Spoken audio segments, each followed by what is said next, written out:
studio Neeraj DJ Sumit Satish Rema पूरा लहंगा के नशा में लसार दिहले फोन कके सखी मिले ले लाचार कहिले पूरा लहंगा के नशा में लसार दिहले फोन कके सखी मिले ले लाचार कहिले जवनिया न सहाइल रे जवनिया न सहाइल रे मिलला के रे दिन बाद दर्द बरिया हाइल रे मिलला के रे दिन बाद जवनिया न सहाइल रे मिलला के रे दिन बाद पूरा लहंगा के नशा में लसार दिहले उनका के सखी मिले ले लाचार कहिले जवनिया न सहाइल रे जवनिया न सहाइल रे मिलला के रे दिन बाद दर्द बरिया हाइल रे मिलला के रे दिन बाद जवनिया न सहाइल रे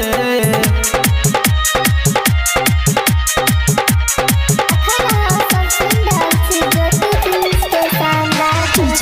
Sumit Satish Rema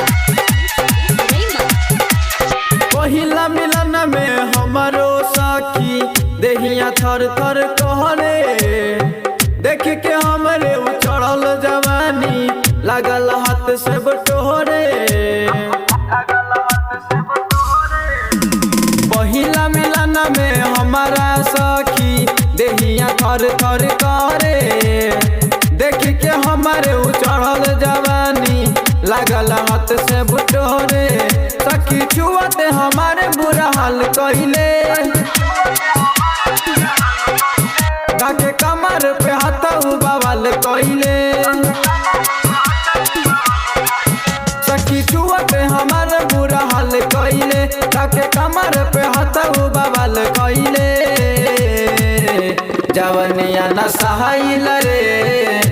जवनिया न सहाइल रे मिलला के रे दिन बाद दर्द बरिया हाइल रे मिलला के रे दिन बाद जवनिया न सहाइल रे मिलला के रे दिन बाद mix by Sonu Sargam DJ Sumit Satish Rema बहिया में धाके हमरा सखी पहिला जादू कइले का हम सखी तोहके बताई शरम बहुते आइले बहिया में धाके हमरा सखी पहिला जादू कइले का हम सखी तोहके बताई शरम बहुते आइले रट रंजित काहे तू दूर गइले यारवा मिथल समोहित निक ना कइले रट रंजित काहे तू दूर गइले यारवा मोहित मिथल सनिक ना कइले जवनिया न सहाइल रे जवनिया न सहाइल रे मिलला के रे दिन बाद दर्द बरिया हाइल रे मिलला के रे दिन बाद जवनिया न सहाइल रे मिलला के रे दिन बाद पूरा लहंगा के नशा में लसार दिहले फोन कके सखी मिले ले लाचार कइले